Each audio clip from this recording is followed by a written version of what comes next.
ملکہ Terken خاتون وہ مسلمان ملکہ جسے چنگیز خان زنجیروں سے جکڑ کر اپنے ساتھ رکھتا تھا، اور اسلامی تاریخ کا وہ عبرتناک کردار کہ جس کی وجہ سے کئی اسلامی سلطنتیں برباد ہو کر رہ گئی اور مسلمان آج بھی اس عظیم سانحہ پر رو رہے ہیں۔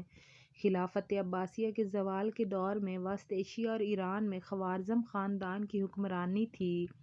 سلجوق خاندان کی شکست کے بعد خوارزم کی حکومت نے زوال پذیر اسلامی اقتدار کو سہارا دیا تھا، لیکن ایک انا پرست سازشی ملکہ کی وجہ سے جب قہر ارضی بن کر چنگیز خان نے سلطنت خوارزم کا رخ کیا تو اسے شدید ترین مزاحمت کا سامنا کرنا پڑا، جس کے بعد اس نے وسیع العریض اسلامی ریاست کو برباد کرنے کے لیے سیاسی جال پھیلا کر بدگمانیوں کی ایسی فصل بوئی کہ ریاست خوارزم زوال پذیر ہو گئی۔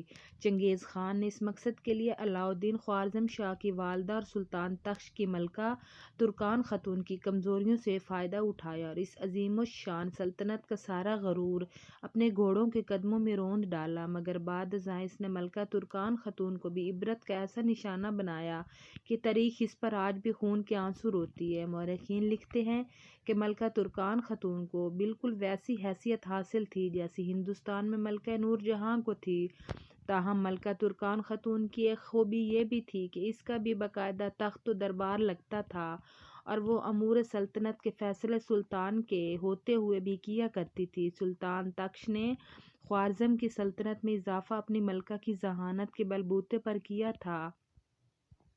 ملکہ جنگجو قبیلے قبچاق کے سردار کی بیٹی تھی، جس کی وجہ سے ترکان خاتون کو بھی بطور ملکہ سلطنت میں بے پناہ طاقت اور اثر و رسوخ حاصل ہو گیا۔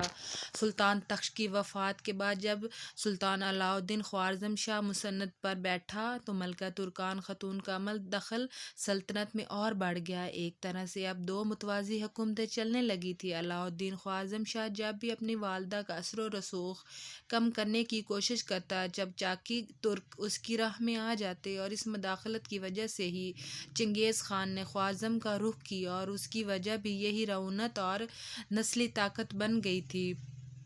ملکہ کے قبیلے قبچاقی نے ایک بار چنگیز خان کے قافلے کو لوٹ لیا تو چنگیز خان نے خوارزم شاہ سے اس کی شکایت کی، مگر ملکہ ترکان خاتون نے اپنے قبیلے کی حمایت کر کے اس شکایت کا ازالہ نہ ہونے دیا، جس کے بعد چنگیز خان اپنے قافلے کا بدلہ لینے خوارزم کی طرف رخ کرنے پر مجبور ہو گیا۔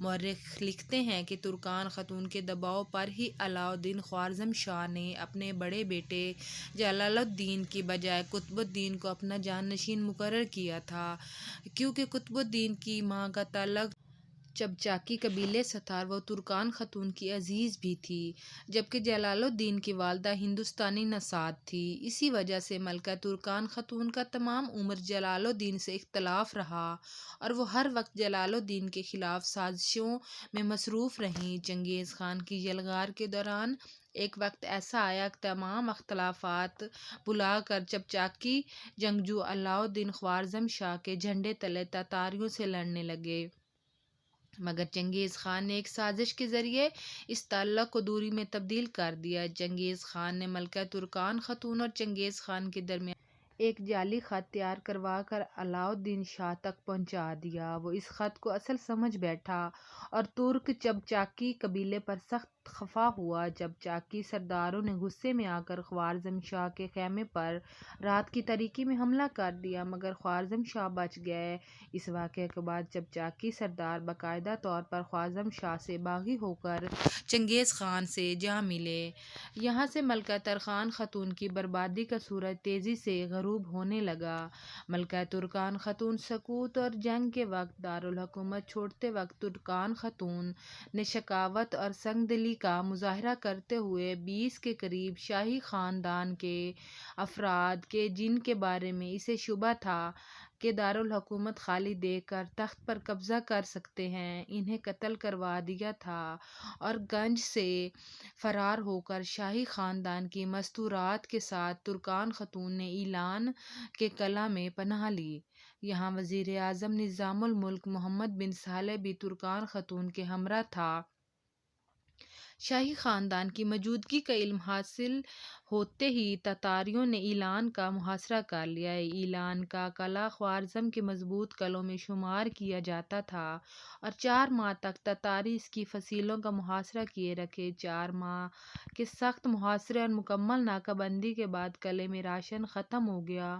محصورین بھوک پیاس کی شدت سے بے تاب ہو گئے اور آخر کار تھک ہار کر قلعہ سے باہر نکل آئے۔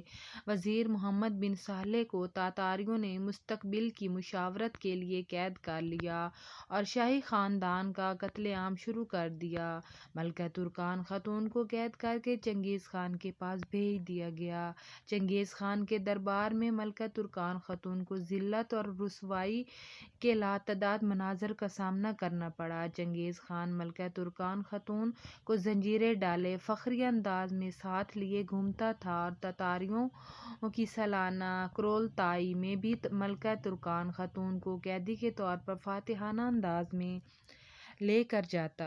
ملکہ کو بھوک مٹانے کے لیے تاتاریوں کے لنگر سے قطار لگا کر کھانا لینا پڑتا۔ حیرت کی بات یہ ہے کہ اس حالت میں بھی اس کی نخوت برقرار تھی۔ اس کا ثبوت اس بات سے ملتا ہے کہ ایک خوارزمی جو ملکہ کا خدمت گار تھا اور دوران قید بھی ملکہ کے ساتھ تھا، اس نے ایک دن فرار کا منصوبہ بنایا اور ملکہ سے کہا کہ فرار ہو کر نکل چلتے ہیں اور قریب ہی جلال الدین تاتاریوں سے نامرد ازماں ہے، اس کی پناہ حاصل کرنے کی کوشش کرتے ہیں۔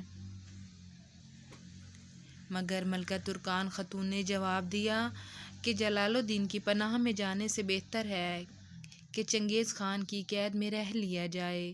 آخر کار اس قید میں بے چارگی کی عالم میں ملکہ ترکان خاتون کا انتقال ہو گیا، مگر اس کے ساتھ ہی خوارزم جیسی عظیم سلطنت کا سورج بھی غروب ہونا شروع ہو گیا، کیونکہ اس کی انا کی وجہ سے چنگیز خان کو وسط ایشیا سے عرب دنیا اور بغداد تک کا جو آسان رستہ مل گیا تھا، اس نے اسلامی دنیا کو اندھیروں میں ڈبو کر رکھ دیا۔ تو فرینڈز، اگر آپ کو میری تحریر اچھی لگی ہے تو پلیز میرے چینل کو سبسکرائب کر دیں۔ تھینک یو، اللہ حافظ۔